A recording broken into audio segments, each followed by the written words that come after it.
4. It's movie time, and we're back again with movie time. Hey, everybody. Sorry about our technical delays, and we are back again after a wonderful weekend of movie time. Hopefully, you all are enjoying us, and that you're going to really certainly love us. Tonight, we have my co-host with me, Arpo. Hey, Arpo, how you doing? I'm doing great, and I just would like to say on behalf of management that any bird in the past half hour doesn't really exist. No. It exists, but it doesn't exist. That's And right. with me also is my co-host, Olaf. Hey, Olaf, how you doing? I'm doing great. It's been another great day in the wonderful state of Indiana. And the previous, what you thought might have been a broadcast for 15, 20 minutes or so, was just a figment of your imagination. It did not really happen. No, it didn't. And just to prove it, we're going to erase it, so you really will think you're crazy. Yes. Yes, we will.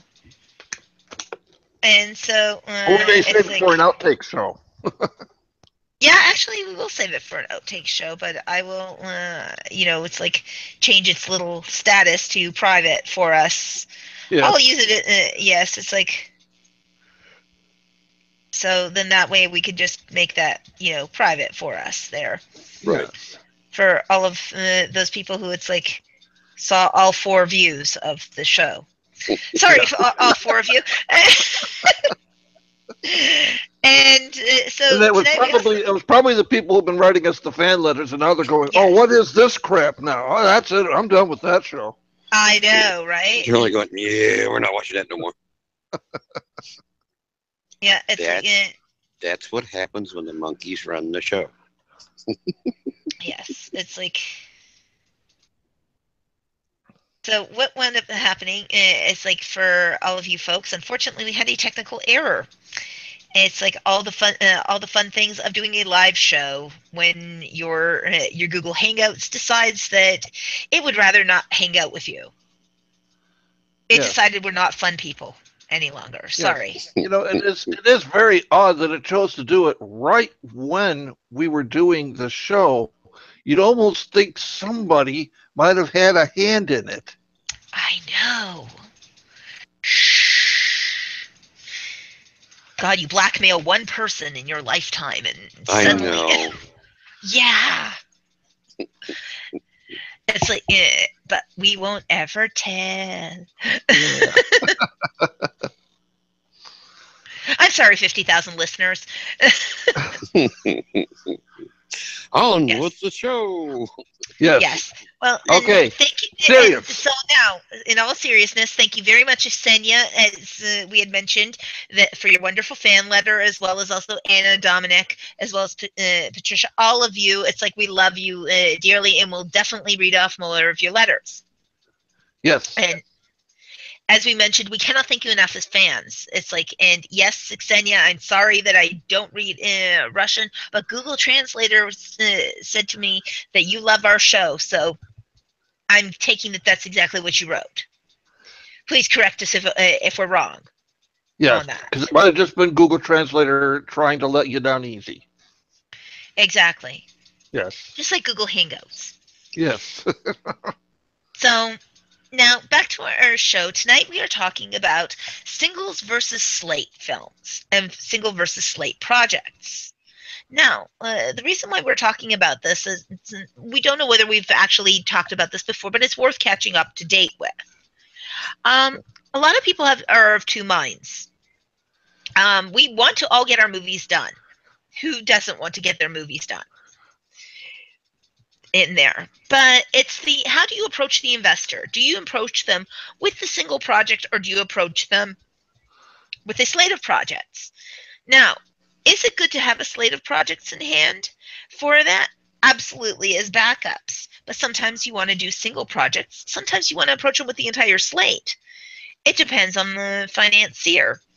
So, Olaf, why do you think that there would be an advantage to single one versus slate for an investor to invest in? Well, and no, it's no, with the single. I mean, you have one genre, one, you know, concept of the film, and not a whole lot. I mean, you're not having to just decide between 10 episodes or 10 different things or from the slate. So Mm-hmm. having one, um, just having the one to pick from, it makes it easier for the investor because they can say, yeah, I don't really like that, or I don't really like that genre, or it's going to be it'll be a nice film, but it's not my cup of tea, or they'll look at it and go, oh, that is fantastic. I would love to be a part of that.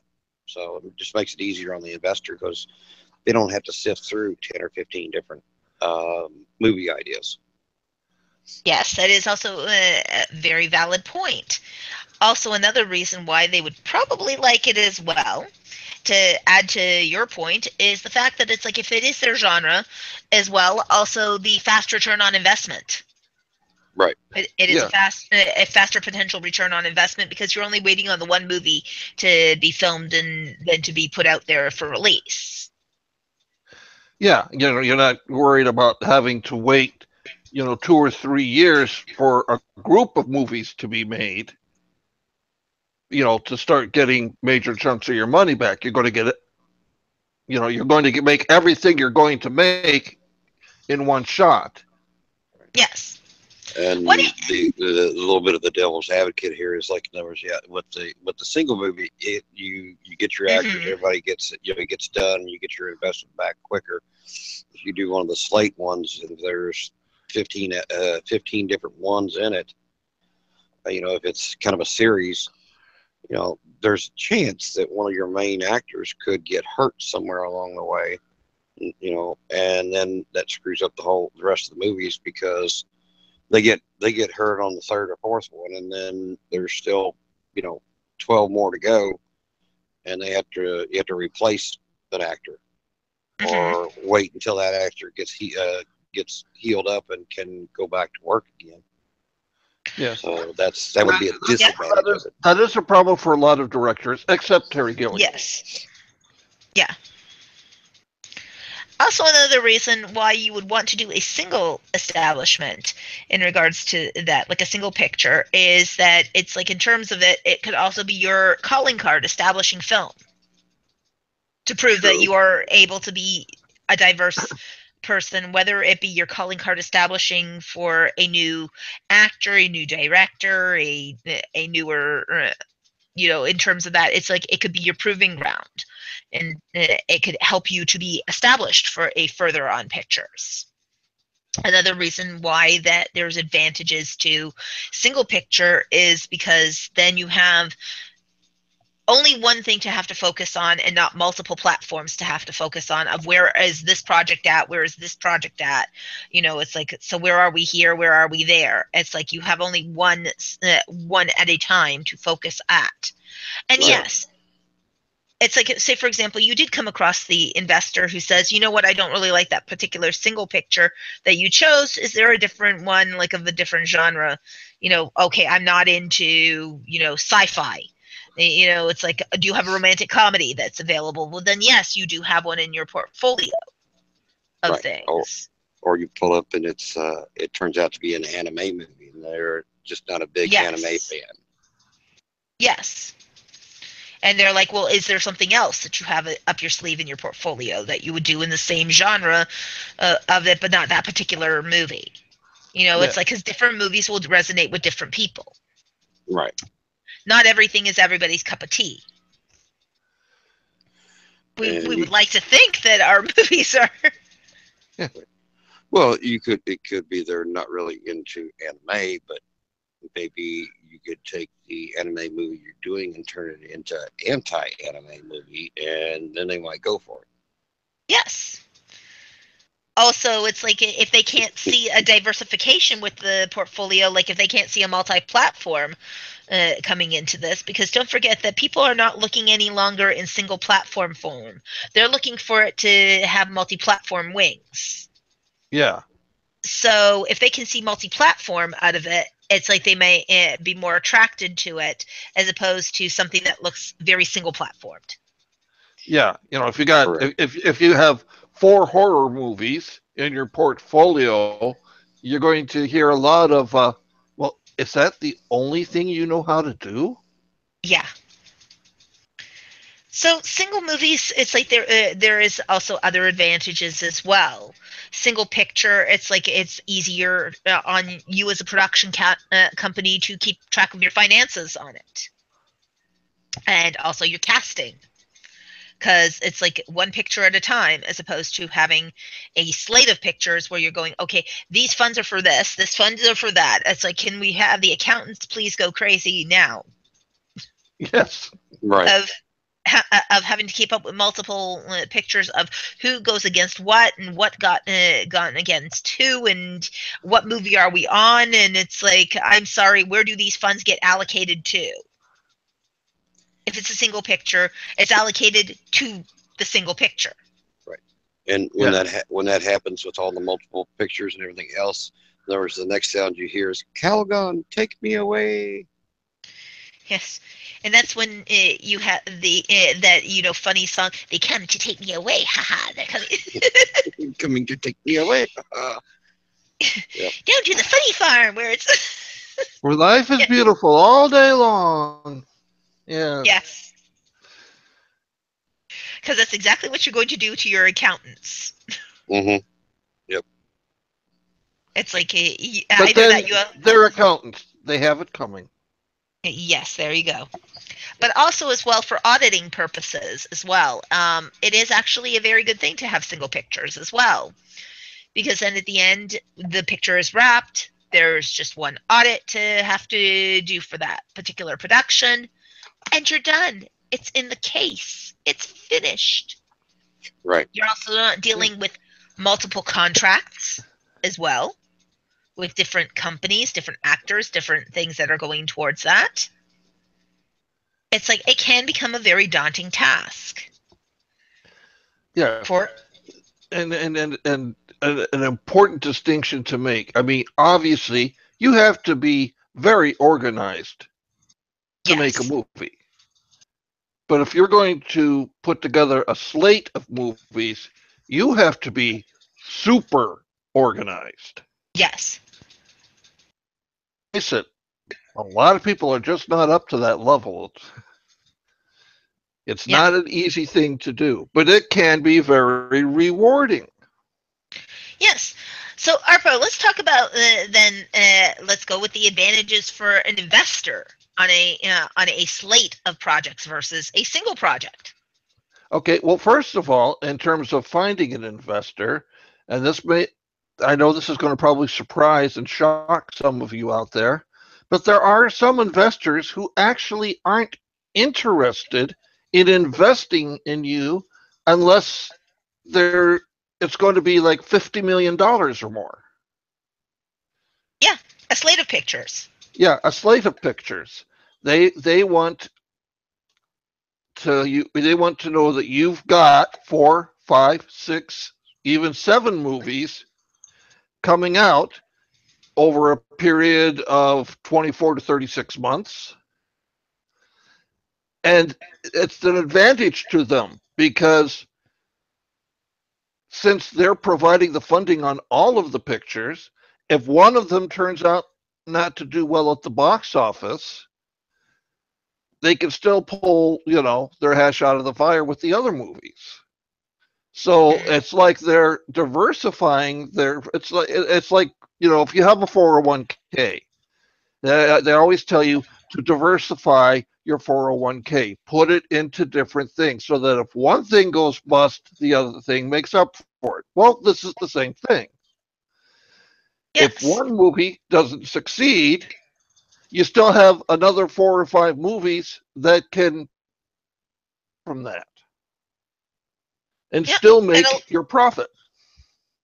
a lot of that is used as the studio technique as well, because a lot of studios do it as when they get their funding, they do it for a slate of pictures. It's like, even though these tent poles seem that they're absolutely random, it's like obviously they are doing it as a slate of tent pole shots. So Yeah. when they are receiving their $1 billion from whoever their investor is, which please stand up, whoever you are, just kidding. It's like, the real Slim Shady, please stand up. Of investors that actually invest in studio pictures. With regards to that, it's like whenever that they receive that from wherever that the establishments are for it, then they diversify their portfolio by putting out usually 5 or 6 big tentpole movies in a year. Yeah. Or if they are a smaller company, they'll put out about 5 or 6 feature film movies of certain budgets. Yeah. Places like Regency, Annapurna, places like that, they put out 3, 4 pictures in a year and stuff. Well, what that looks like to the investor is they're like, well, we have a 50-50 shot of all of them making it, none of them making it, but at least, you know, some will make it more than others, and will help you diversify the portfolio. From the perspective of an actual investor, what, from a perspective of actually a filmmaker, Olaf, why do you think that as a filmmaker it would be great to do actual slates as opposed to a single picture? It's like, well, a lot of what you were mentioning. In other words, like you have different ones, different, maybe they're different genres, you know, diversified, you know, pictures. You have a chance, like I said, if one doesn't do well, maybe the next one will do really well, or maybe they'll all do really well, or maybe all of them will do okay. You know, it's like spreading it out over different ones. It kind of gives you a little bit better, a better chance to recoup whatever you invest. So if it's 5 movies or 10 movies, you know, maybe 7 of them hit pretty good and 3 of them hit really good. So Yeah. it's you know, the that versus a single picture. Like I said, single picture, yeah, you know what you're getting into. You're going to get your investment back sooner, and you know you hope that it's going to be good enough that it's going to do that will do really well. But yeah, so with the slate, you can you're kind of hedging your bet a little bit. Yes. Also, another thing is this is proving to investors you're not a one-trick pony. You're not coming in and out. You're not there to just do the one film and hopefully bank on that, and that you're never going to be seen again or heard from again in terms of the industry. Right. Yeah, it's like the more you, yeah, I guess it would be numbers, because if you have 10 movies, say, hey, I got these 10 movies I'm going to do. They know that they're going to be working with you for a while. Yes. Because one movie, you know, maybe it's a year and you're done. 10 movies, you might be, you know, 3 to 5 years that you're working with this person. Yep. And that to them is also a comfort in terms of as a filmmaker as well, that you also don't have to establish through multiple investors, or have to keep finding multiple monies for your next project and your next project and your next project, because the slate of projects is financed, and at the end of the slate, you can, or as you're coming towards the end of the slate, you can always ask your investor, well, would you be willing to do it again, given the odds of what you've seen? Right. Yeah. And also, for you filmmakers out there, let me tell you, I'm going to tell you something up front. This is the dirty secret now that Hollywood doesn't want you to know as a filmmaker. Arpo, you are not supposed to. It's like you know, this is like Fight Club. You don't talk about Fight Club. No, this is the dirty secret, and you should know. Yes. If you're looking for a steady paycheck, being a filmmaker is not the way to do it. No. You know, get into set construction or painting. Those guys are working all the time.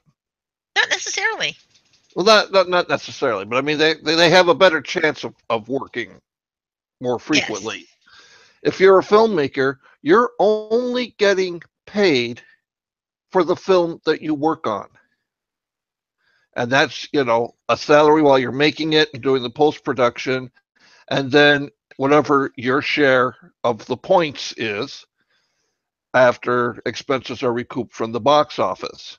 And then after that, you're not making any more money until you're starting on your next movie. So it's good to have a slate. That's a slate is a very big advantage because you are just going to jump from one film to the next and keep working steadily. Yes. And Because then as you're that's, wrapping up one film, then you are prepping up for your second film. yeah. And So, and that's a good form, the best form of job security you can get in filmmaking is to have a slate of films. And especially to have a slate of films that's completely financed up front. yes. Well, now here's also some, like I said, we've talked about some advantages of this. Let's talk a little bit about disadvantages. Let's talk about first the single picture. What would be one of the main disadvantages that we haven't discussed quite yet? Of a single Box picture. box office flop. Yes. If Just it's like if it, got, yeah. I'll say go that. on. Yeah. The box office flop. In other words, you do a single picture, and it looks great. Concept looks good, and you've got the right actors doing the right, and everything. The writing's good, but doesn't mean that it's going to do well at the box office. Everything says it will, but something maybe when it premieres, it's a bad weekend, and Mhm. so it flops at the box office. So now you got your money out, and you just barely get back what you invested. Yeah. Your timing could be off. It's like also timing in terms of that. It's like you are not really, unless you are self-distributing, in charge of when that movie is coming out. Right. And even on self-distribution, you can't guarantee when that movie is coming out. It could be coming out juxtaposed against other films that are in that genre, like, for example, a lot of the summer movies that happened. You had a large mass amount of summer movies that came out. You had a rom-com that came out during the time of 5 action movies. That is where summer shines, the tentpole action movies.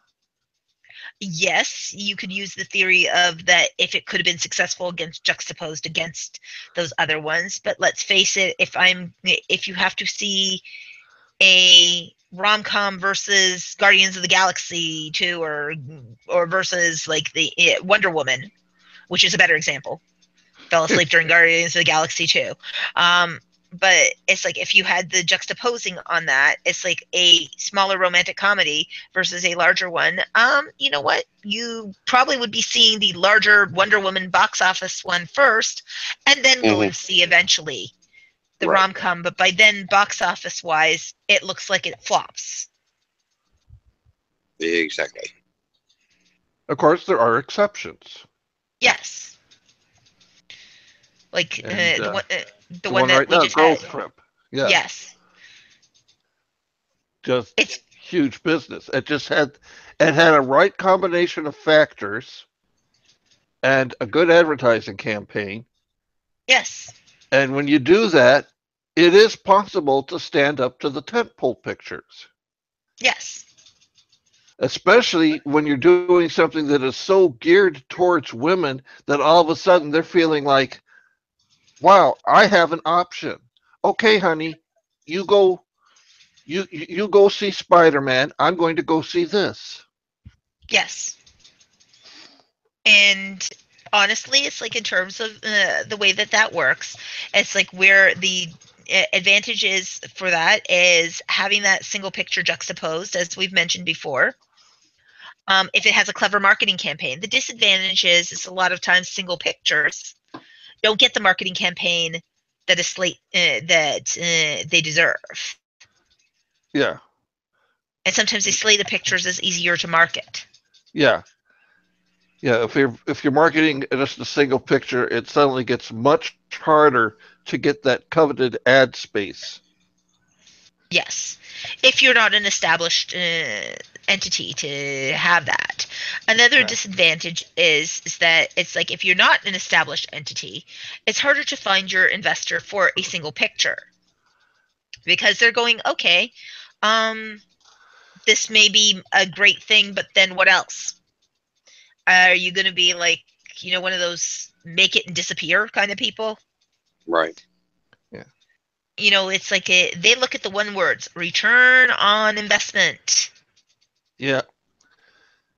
And you'll get a lot of, well, the movie sounds really good, and I think you've got a really good concept and product there. It doesn't interest me at this time, but best of luck to you. Now, what they're saying in actuality is, I want to see how you do with this movie. Right. Yes. And then maybe I'll be around for the next one. Yes.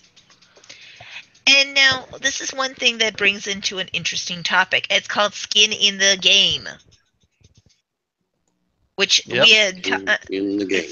Mm-hmm. Yes. Skin in the game. A lot of people don't realize if you are doing a single picture, whether you are doing a single picture or a slate of pictures, if you do not invest in yourself, you do not And why have should skin in the anybody game. else? Yes, if you don't invest in yourself, why should anyone else? Yes. Exactly. And a disadvantage and advantage at the same time. You have to put more skin in the game for a single picture than you do for a diversity of pictures.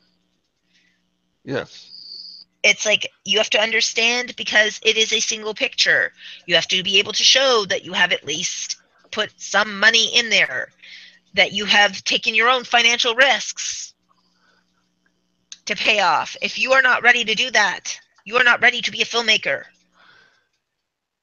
And of course, that could be complicated if Canada happens to have all of your money at the moment. Yes. I don't know anybody who that happens to ever happen, that Canada thieves up their money. No. No, I was just saying that as an example off the top of my head. It doesn't have to be Canada. It could be any country. Yeah. Mm-hmm. It's like, yes. It's like, no, we don't know anybody like that. No. No, not at all. No. Yeah. It's like, and that they should be returning their money back to the original person. I don't know. It's like that strange, bizarre thing. But anyways, that's dealing with the fact of, look, skin in the game is going to happen. Right. Realize that as a filmmaker, as any entrepreneur in any business, if you do not put in your own money into it, nobody's going to trust that they put their money into it. I love those people who sit there and say, you know what, it's like I'm doing it on somebody else's dime. I'm not putting in any of my own money. Well, okay, I'm doing it on somebody else's dime. It's like, even if you're talking about your friends, your family, anything like that, with having no skin in the game yourself, that's not giving a lot of confidence to an investor, that you have the ability or the quantitative knowledge of knowing how much things cost. Yeah. You're playing a guessing game. It's like, yeah, put in $10,000-$20,000 of your own money in there, and you'll be amazed that they'll actually respect you a hell of a lot more. Yeah. Because it's kind of like it gives you a good grasp on what it means to have your money invested in there. It's kind of like how they tell shopaholics to work on curing themselves. If you feel like you just have to buy that dress or that purse or that video system or whatever, sit down for a minute, look at the price, calculate how many hours you're going to have to work at your job to make that money. And all of a sudden, maybe I can do without that, or I can find a cheaper way to do what I want. Well, same thing here. If your money's in there, you're going to make darn sure that you are getting the best value for the money. You're also going to take more care of the financier's money. The one thing that was really nice that Jeanette has reminded us many times, Jeanette Milo has said this, and it was, you have to treat the money as though it is the investor's money and actually care. Yeah. Because this is not Exactly, yeah. This is not your money. This is the investor's money that you are with. And even if it's your money, It's your money established in there along with your investors. If you have some skin in the game, you're going to have more respect for their money than if you're not having anything invested in it. Because if you want to get your money back, you're going to take that much more care to do these things. Okay, that was a much more succinct way of making the point I was trying to make. So good. That's better. I kind of took the roundabout version, and that Yes. probably But confused that's okay. people out there. That's okay because it worked out. Yes. Yeah. Because no matter what, it's like, and as an entrepreneur, as a filmmaker, you have to realize that you are not going to be able to get away with not having your own funds established into there at one point or another. Right. Yes. And I'm sorry, but as far as that goes, if you don't have any funds of your own, no. As an investor, a wise investor sits there and says, if you don't have anything in there, I don't really want to be in there either. It means you don't believe enough in your own project. It's like having the children that it's like we had our children who were like, I really want an Xbox One. I was like, well, did you establish your own money to be able to do that? They're like, absolutely. We saved up for it. They traded in their original Xbox 360 for the Xbox One. They paid for all of that. It's like we made out the what was needed to go for that. Went there. Suddenly, it's like they had their Xbox One, and believe me, they take much better care of it, knowing that they paid for it and that there's not a replacement. Yeah. Then it's like, had I gone ahead and bought them that, then they'd be like, well, so what? It can be replaced. Yeah. Same thing with a movie. If I've earned it on my own and I've put skin in the game, having the investors' money that comes in to complete the funding for that, or having some of my funding that's there, and then having the investors bring in the majority of the money, I'm going to treat that production a hell of a lot different than if I've gone only with the investors' money. Yeah. When I have nothing established. But now this raises a question that is probably going through the heads of a number of our listeners, and that is, well, gee, that makes perfect sense, and I can understand the importance of it, but I just got out of school. I don't have any money. Right. What do I do? Work. Work in the profession. Save money. Yeah. It's like surprise, but yes, that's the answer, guys. Yeah. You know, it's like, I'm sorry, but you need to be able to save out money. it's the old saying of you got to pay your dues. Yes. And you know what? That means that, sorry, when you get out of film school, you're not going to be the next Steven Spielberg that walks out the door of already having a job. Right. There's kind of a nice other saying that works well for this is, you got to have green to make green. Yes. And in order to make green, and in order to have green, you've got to work for it.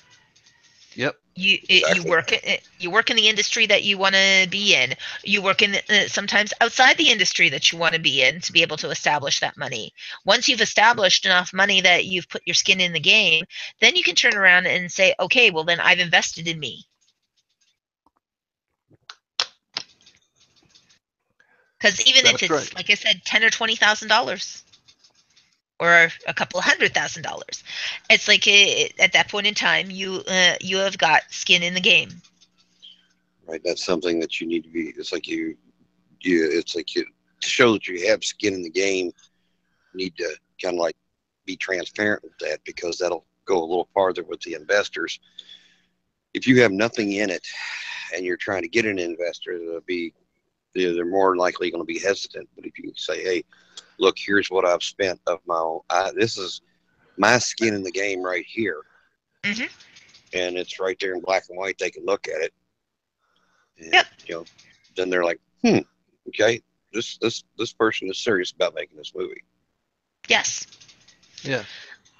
Another point towards this as well is understand that it's like you're going to pay yourself back eventually, but you're going to work for years without pay. Mm-hmm. And and another thing that is also a very brilliant thing that was told to us by Lloyd Kaufman: make the movie on the money you have. So in other words, if your first movie that you want to make outside of the friendly school and work environment costs $100,000 and all you have is 10, make the movie on 10 and make it the best darn movie you've ever had. Mm-hmm. Because if that's what your budget is, that's exactly what you do. And then when you get more established, you can move up in the ranks and up in the ranks. It's like this time you made your movie for $50,000. Next time you make your movie for a couple $1,000,000 or a few $100,000 and then a couple $1,000,000. Exactly. You move up in increments. Mm-hmm. And I'm not saying that you can't do the jump between the initial and that. But what you can do in terms of that is like you can make the jumps easier by having Yeah. something that looks really super good. It has established you. Because So, that first movie, even if it was a $5,000 or $10,000 movie, if it looks really good and it was uh, viewed good and actually made a little traction, yeah, it's like with it. Like I said, you want to move on to a bigger budget movie, and when you start looking at financing, oh, here's my first movie, and it was viewed by a million people saw it. yes. Yeah. Or it's like the film was it's like my $20,000 movie made it recouped its box office. Right. I made my $20,000 movie on 20,000 and got 20,000 back. I self distributed it and it got 20,000 back. Well, then you're showing that it's like I'm also willing to take a risk to do Mm-hmm. this. Now, which brings us to the next one: the disadvantages of slate pictures. So, other than the ones that we had talked about, what do you think another disadvantage of a slate picture is? A big disadvantage of slate pictures is scheduling your actors. Yes. You have to make sure that the actors you need are going to be free for the time you have for that particular picture. Yes. And even if you've And contracted with certain actors and the timeline has changed, that could be it. You could be losing that one actor. exactly. Or if something happens to that actor and they say, I still want to do the movie, but I've broken my leg, so I can't do it for 3 months. Yep. Now, if you have to start juxtaposing the order of the movies, you're going to get yourself into a huge mess. Right. Yes. So, Olaf, what do you think is another disadvantage of slate pictures that hasn't also been talked about? Hmm. Um, whether the actor gets hurt or just keeping the actors in it for that whole time. The insur- Yeah, I mean, making sure that you pick your actors, and you've got, like I said, 15 Mhm. 15 episodes to shoot, or 15, what I mean, 15. Yep. You get, like I You said, got you get 25-day shoot or a right, 40-day shoot. Yes. right. You got your shoots in there, and you're paying them. Looks like you got the actor for, let's just say that you got them for $50,000 to do Mhm. this. Well, movie comes along that they're going to pay them, $200,000. I mean, Yeah. you've got them locked in, but for like this episode and this episode, but say they lock into a movie, they lock into another movie they're going to get paid a bunch of money for, Hmm. and they're going to be wrapped up on this other movie for a year. Yep. Then you're kind of like, well, we got to hold production for a year. Hmm. So that's a disadvantage. Just keeping your actors, being able to keep your actors for all the shoots, all the different shoot schedules that you need them to shoot for your 15 different movies. Keep them on board and not lose them to a bigger movie. Yep. Another two that it also comes in there. Financially, you're owing more money. Yes, Larger money that you borrow, larger money that you're utilizing, larger money that needs to be returned back on investment. that's right. The 500,000 that you needed invested into your single film is now $50 million invested into 10 films. That's a lot more money to have to pay back. And they're Yes, going to want to start getting it back on the first movie. They're not going to wait until you've released all 10 movies and then say, correct. okay, now start giving us our money back. Yep. And then the other one being that you have larger amounts of insurance, guarantors, fees. Mhm. It's like so really, it's like it winds up being a brand new kind of And do I have to interesting. say the A word? Do I have to say the Yes, A word? There's going to yes, be a lot more careful auditing with that much money at stake. yes. So you better have all your I's crossed and your T's dotted And because, yep, and all your receipts put into yes, into every single envelope and portfolio for every single show, because believe me, you're missing one receipt, they will find it. And mhm. if your ducks aren't in a row, somebody's going to be quacking at you. Yes. And you're going to be sitting there going, I'm sorry, I'm sorry. I You know know, that receipt somewhere. it was only one receipt. Okay, yeah, so it was for $1.5 million, but it was just one little tiny slip of paper. I don't know how I lost it. Another thing is that also a disadvantage of with multiple shows, having to do multiple paperwork. Yes, you Oh know yeah, all that that would be a If big paperwork one. you had to do for that one movie? You have to do that for every single movie you make. and including all of the pre-paperwork as well, Yes. every single budget schedule, every single one of the proposals, EPKs. Where does it end? The paperwork, all of the contracts, and that's not only for. And you're thinking about also cast, but what about crew? True. You are locking up crew for a certain amount of time that they could be finding other work Right. Yeah. that pays them. So multiple pictures means sometimes multiple crews. So Hmm. therefore, it's managing multiple crews in different places Right. because you don't And necessarily shoot in the same location all the time. also means like with the multiple movies, other than like I said, going from 500,000 to 50 million. Like I said, your budgets are going to be bigger because you're going to want to pay the people better to keep them. You may want to kind of up the ante a little bit to make sure that they want to stay with you and Yep, not get bought out from underneath of you.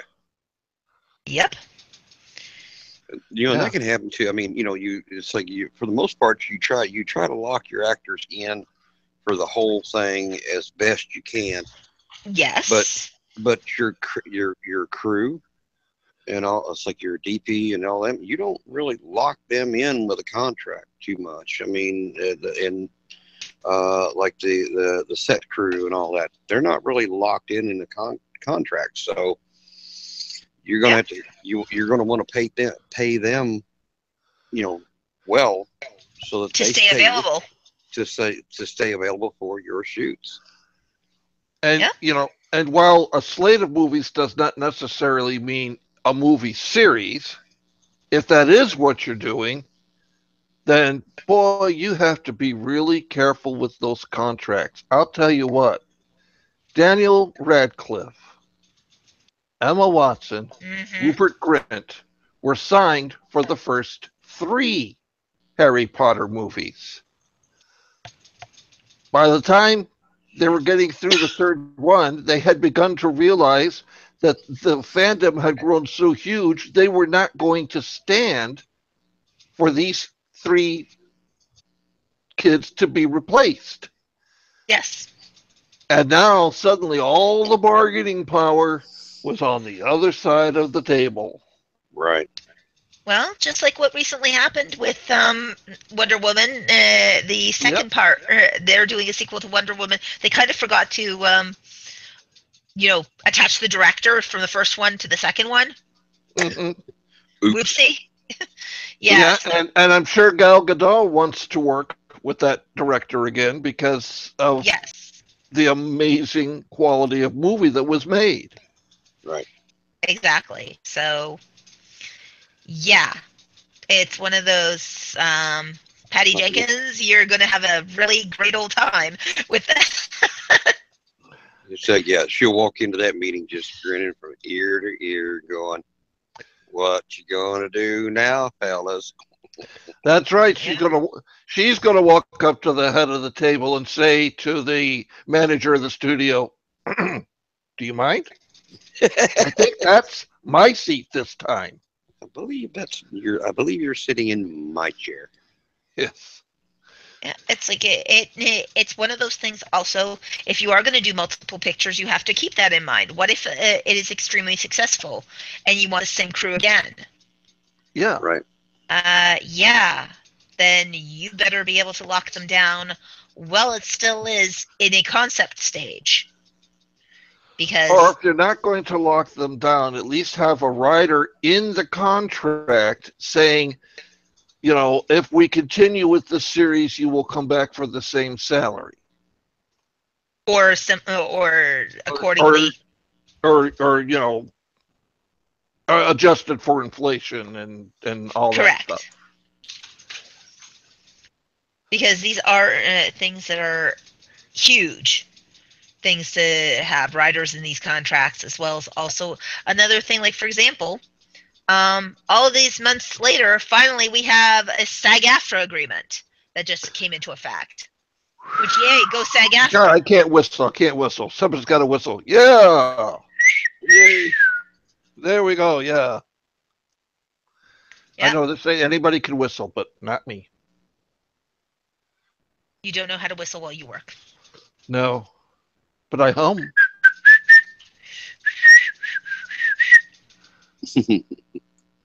But I can go Yeah. la da da da da da da da da da da da da da da da until people go Well, crazy. there you go. So basically, it's like then at that point in time, with SAG-AFTRA coming to an agreement, yeah, salaries have gone up.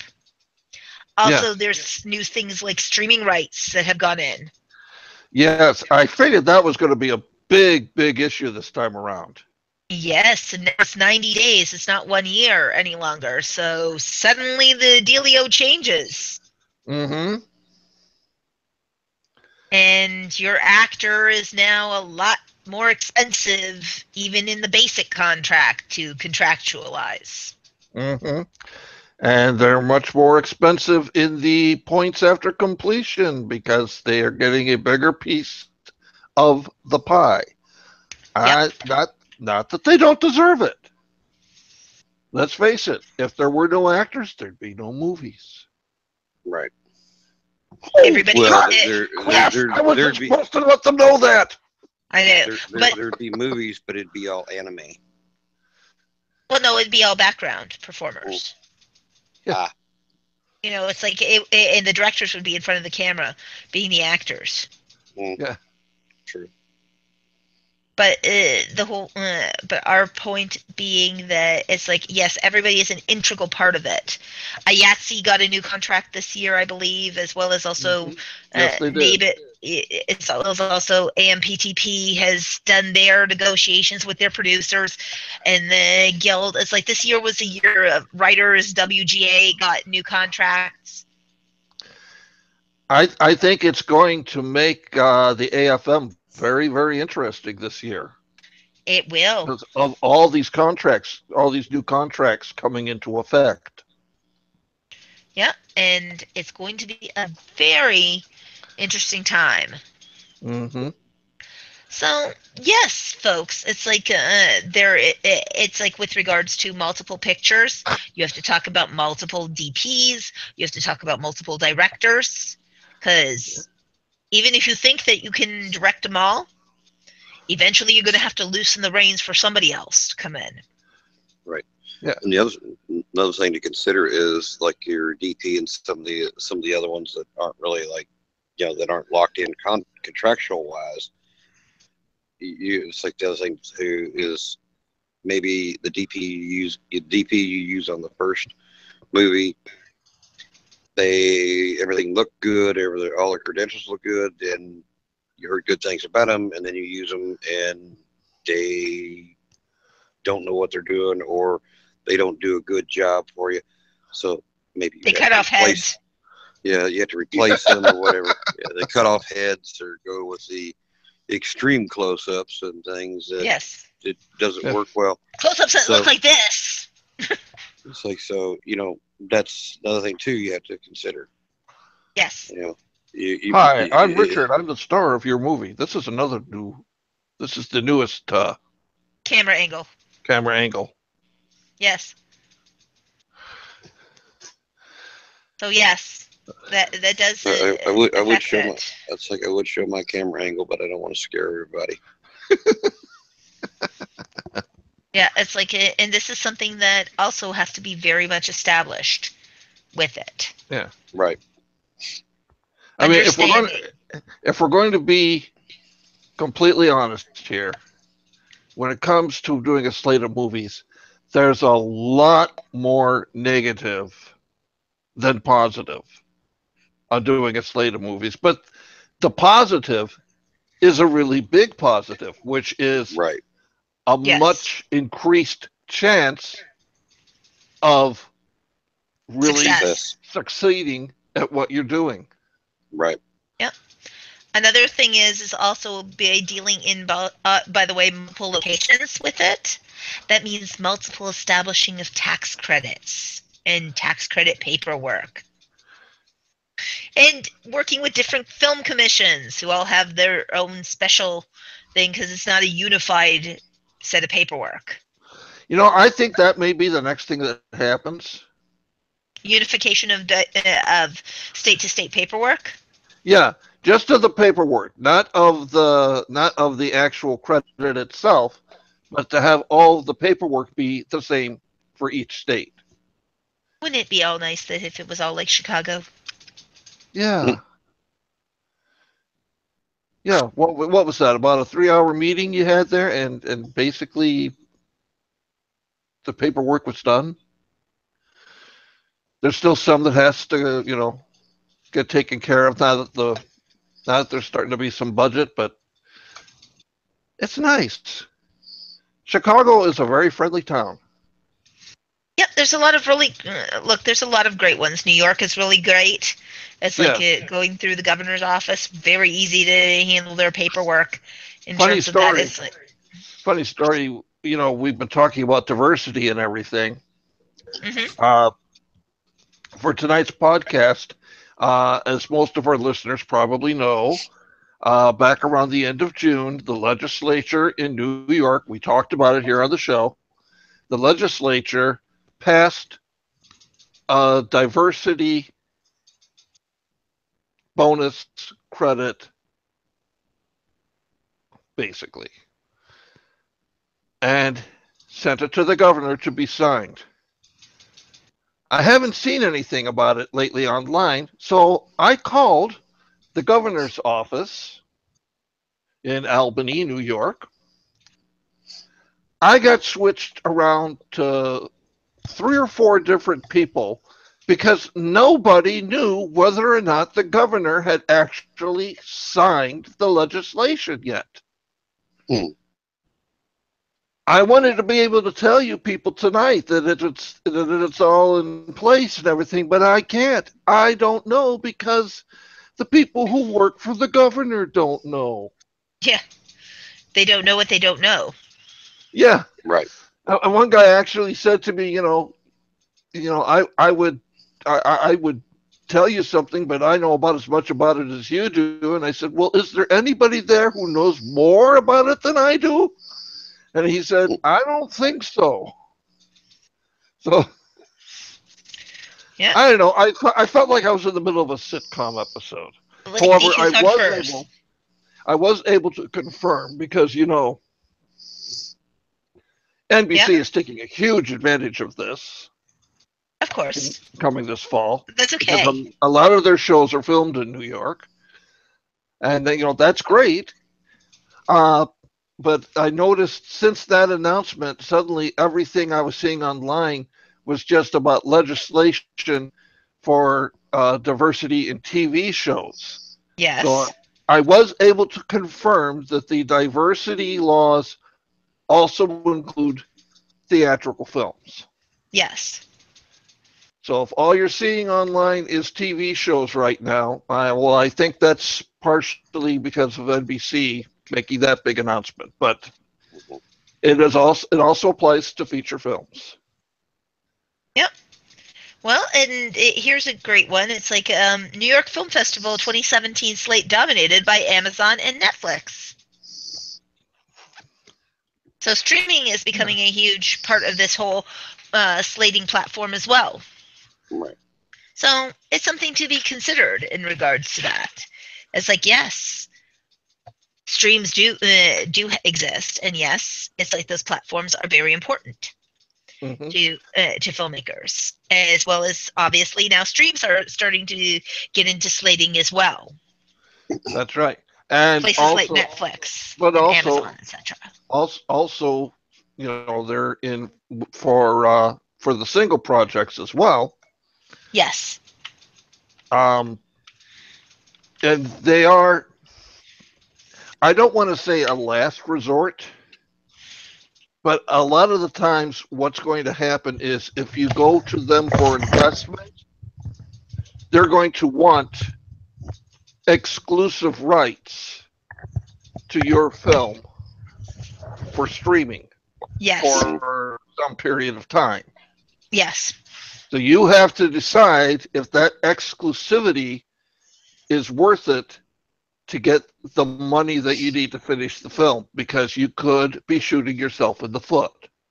As we had mentioned last week, it's like you have to choose in terms of your distribution of Yeah. what kind of avenues do you want to sell off in your territories. Netflix will take a worldwide deal. So will Amazon. So will Hulu. So will some YouTube Red. All of them, as they seem to want to take a lot of the world's streaming rights, Yes. as well as also other rights as well. So you've Right. got it's how do you negotiate the best deal for you and your production?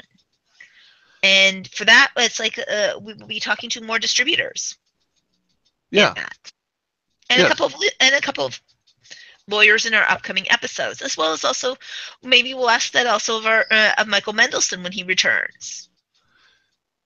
Because it is an interesting concept, but it is something that you want to be very, very sure about before you're going to sign in that dotted line that you're getting the best possible deal. Right. Yes, And they're not going to, and let's face it, none of the streaming services are going to like it if they find out you're shopping around. yeah, They want to think you are coming to them exclusively. yes. Exclusivity is a huge thing.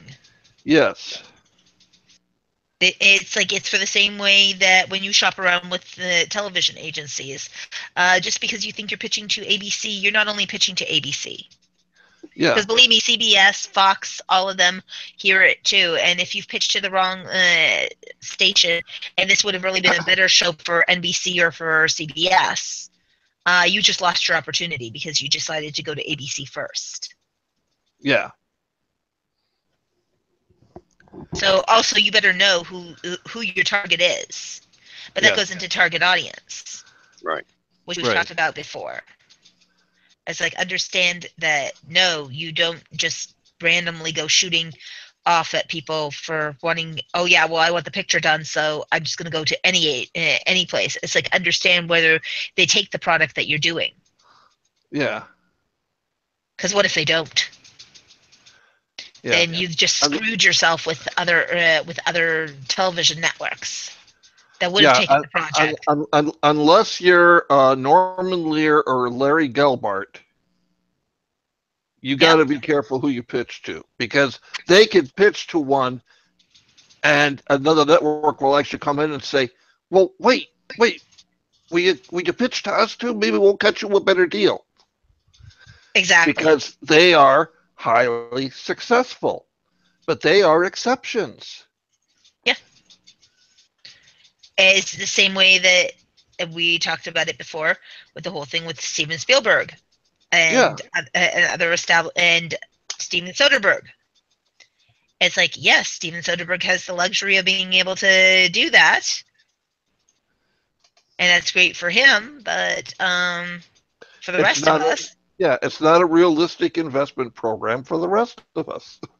yeah, it's like unless it becomes something of a norm, and then we would have to find out. Yeah.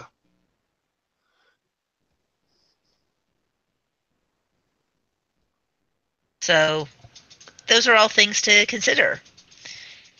And also, it's like, yes, we will be having more guests. Now, also for everyone to know, this Friday, we will not be having a show. I know, it is sad but true. We will not be having a Friday show this week. We are actually taking a weekend hiatus in regards to this. But at least we're not waiting until 20 minutes before the show, like some podcasters. Mm-hmm. Who shall remain nameless. Who shall remain nameless. Mm-hmm. Ryan's with Winte. Okay. And yes, it's like, no, we will not be discussing that tonight or any other podcasting evening. But yes, we are not going to be there on Friday. It's like of this week. There are previous commitments by all parties. Yes. So that being said, in the meantime, Olaf, how do we stalk you on social media? Well, you can stalk me on both Facebook and Twitter, but just don't stalk too close because I do get nervous and I do have an itchy trigger finger. And Arpo, how do we get you on social media? Well, if you want to be social, you can always reach me on Facebook. If you want to talk business, reach me on LinkedIn. I haven't tweeted in a while, but I do promise I am going to try and get a little bit more Twitter into my life. And of course, I love the chat, so you can always just, hey, look me up on Skype. Let's talk. But make sure you tell me that you're a fan of Movietime, because I get way too many invitations to marriage from Armenian women. Yeah. And you know what? It's like, though you have blocked quite a few, there are quite a few left that still do go after you. There's apparently a very large female population over there. Yeah. It's like all of them wanting their little piece of Arpo. That's right. Well, who wouldn't? Yeah, they all want some Arpo. That's right.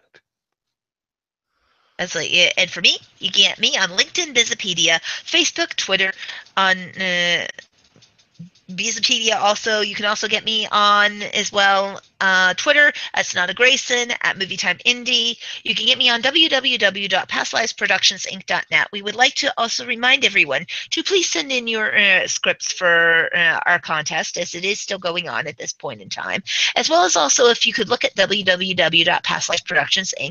And if you're looking at donations in regards to that, we would love to have you aboard there too, if you love the projects, as partially some of the money does go to those charities who are being endorsed, who have endorsed the film that is being established on the website.